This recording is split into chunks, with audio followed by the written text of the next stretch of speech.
మీరు ఇష్టం వచ్చినటువంటి మాటలు మాట్లాడి సికింద్రాబాద్కు కిషన్ రెడ్డి గారు ఏం చేసినారు, వట్టిగా 4 లిఫ్టులు ఓపెన్ చేసిరు అని మాట్లాడుతున్నారు మీరు. సికింద్రాబాద్ రైల్వే స్టేషన్ భారతదేశానికి స్వతంత్రం వచ్చిన తర్వాత 700 కోట్ల రూపాయలతోటి పునర్నిర్మాణం జరుగుతుంది. కళ్ళు కనిపిస్తలేవు కేటీఆర్.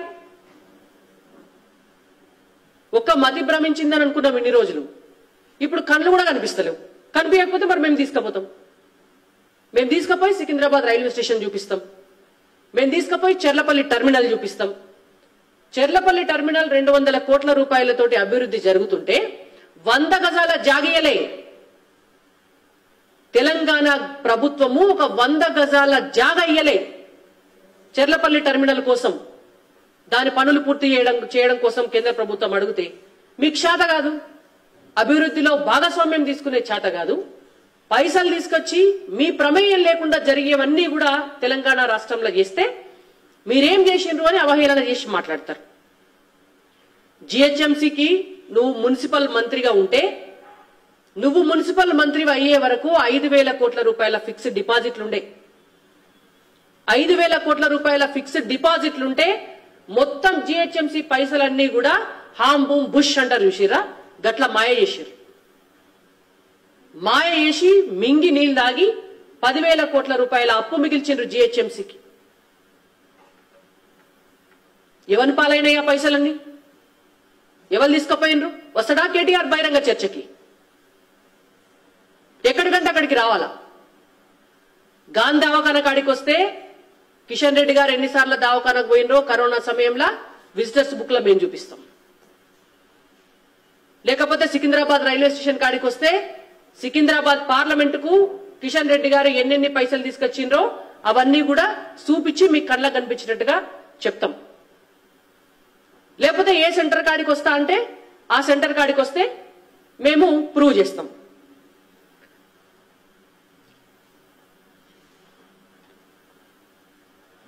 ఇంకా ఎంఎంటీఎస్ రైలు తెచ్చింది బీజేపీ గవర్నమెంట్ కాదా? రింగ్ రోడ్డుకు సంబంధించినటువంటి అంశం బీజేపీ గవర్నమెంట్ చేసిన అభివృద్ధి కాదా? తెలంగాణ రాష్ట్రంలో జరిగినటువంటి అభివృద్ధి బీజేపీ చేసినటువంటి గవర్నమెంట్ కాదా? సికింద్రాబాద్ పార్లమెంటు పరిధిలో ఉన్నటువంటి చోటా మోటా వ్యాపారులందరికీ కూడా కరోనా సమయంలో 10,000 రూపాయలు ఒక్కొక్కరికి ఇచ్చింది బీజేపీ గవర్నమెంట్ కాదా? ఇంటింటికి కూరగాయల కానుంచి పంచింది ఆ రోజు కిషన్ రెడ్డి గారు కాదా? కాబట్టి ఇట్లా చెప్పుకుంటా పోతే చాంతాడంత లిస్టు ఉన్నది. ఈ చాంతాడంత లిస్టు చెప్పి మీకు సంజాయిషి ఇచ్చుకోవాల్సినటువంటి అవసరం మాకు లేదు. కేటీఆర్ గారికి మేము చాలా స్పష్టంగా 2-3 విషయాలు చెప్పదలుచుకున్నాం. మీ చెల్లె లిక్కర్ దందాల జైలుకు పోయింది. మీ నాయన ఫోన్ ట్యాపింగ్ దందాల రేపో మాపో పోతాడు.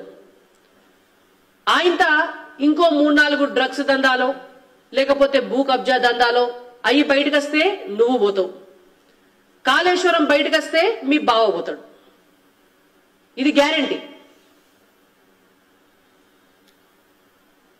మీరు తెలంగాణ ప్రజల సొమ్మును ఎట్లా దోసుకోవాలనో అట్లా దోసుకొని, ఎంత అవినీతి చేయాలనో అంత అవినీతి చేసి, ఎంత దోపిడీ చేయాలనో అంత దోపిడీ చేసి, మళ్ళా మీదకెళ్ళి ఇవాళ బీజేపీ ఏం చేసింది, కిషన్ రెడ్డి గారు ఏం చేసినారు, బీజేపీ నాయకులు ఏం చేసినారు? అసలు నీకు గింతనన్న దమ్ము ధైర్యం ప్రజల పట్ల బాధ్యతే లేకపోయా?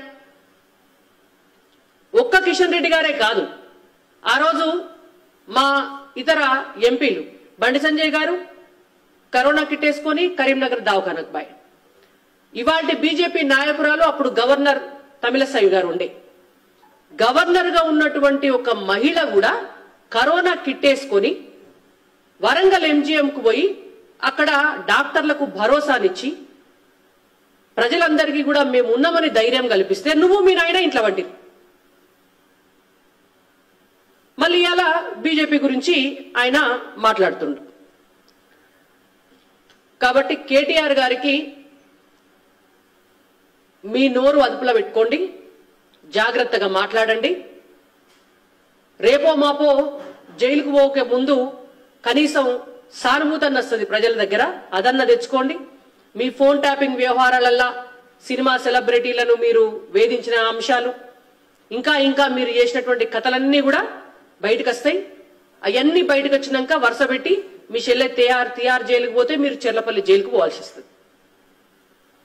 కాబట్టి నోరు అదుపులో పెట్టుకుంటే కేటీఆర్ గారికి మంచిది అనేటువంటి అంశాన్ని చెప్పి హెచ్చరిస్తూ, ఇంకొక విషయం, నిన్న రేవంత్ రెడ్డి గారు ఇక ఈయన కూడా ఏమైపోయిందంటే 3 నెలలు 100 రోజులు అయిపోగానే కేటీఆర్ గారు కేసీఆర్ గారు ఏం చేసినారో ఊళ్ళల్లో అంటారు కదా, వాళ్ళు అడుసు వీళ్ళు దొక్కిరని, మళ్ళా సేమ్ అదే లైన్ పట్టిర్రు అన్నట్టు కొత్త దుకాణం మొదలు పెట్టిండు. మళ్ళా రేవంత్ రెడ్డి గారు కూడా నరేంద్ర మోడీ గారు ఏం చేసినారు, పెళ్లి పెద్దను చూసి మాకు ఓటేయండి అని అడుగుతున్నారు బీజేపీ వాళ్ళు అని. అయ్యా రేవంత్ రెడ్డి గారు, మీకు ఒక విషయం చెప్తున్నాం మేము. తెలంగాణ సంస్కృతిలా, తెలంగాణలే కాదు నాకు తెలిసి భారతదేశం మొత్తం కూడా గట్లనే చూస్తారు కావచ్చు. ఎవరికన్నా పెళ్లి చేయాలంటే అటేడు తరాలు ఇటేడు తరాలు చూసే పెళ్లి చేస్తారు.